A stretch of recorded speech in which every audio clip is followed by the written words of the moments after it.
welcome to my channel. So the standard screen on my VFR800F wasn't really doing it. I was still getting lots of air in the chest, on the shoulders, and some on the helmet as well, and especially when you're at speed. So what I wanted to do was replace it with a more suitable screen, something between a full touring screen and the standard one, so nothing too high.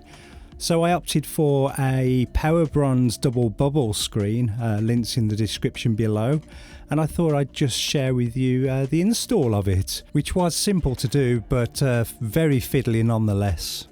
So first things first then, let's remove the standard screen, and you do that, well, you start by removing the 2 screws either side on the covers there, which then makes the cover sort of loose and it starts to fall away from the cover above it.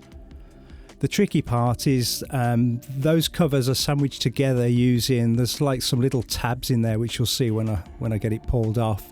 But you have to sort of manipulate the cover so that all the tabs pop out, and then you can just pull it all forward and away. Point to note here is that the red covers on the sides are actually fixed to that black cover, so don't try and lever those red parts off on their own because the clips will snap.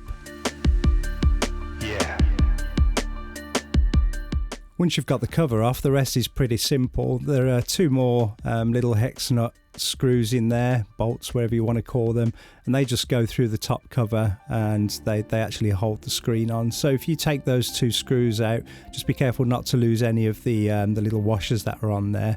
Once those screws are out, then the whole screen literally just lifts up and pulls away from the bike.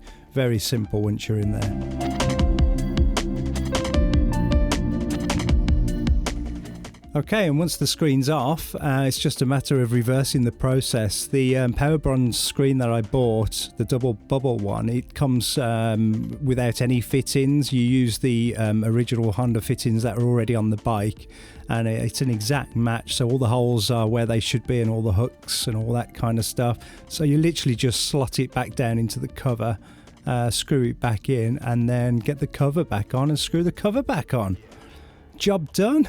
Really simple one, very speedy install, and I've been using that screen now for the last 3 or 4 months, and it is a marked improvement on the standard screen. It's still not fantastic, you know, I still do get some air on the shoulders, and I do get some in the helmet as well. It's quite windy in the helmet, but much better than the standard one, and I didn't want to go to a full touring one because it would make the bike look awful. So I think this screen's a pretty good compromise.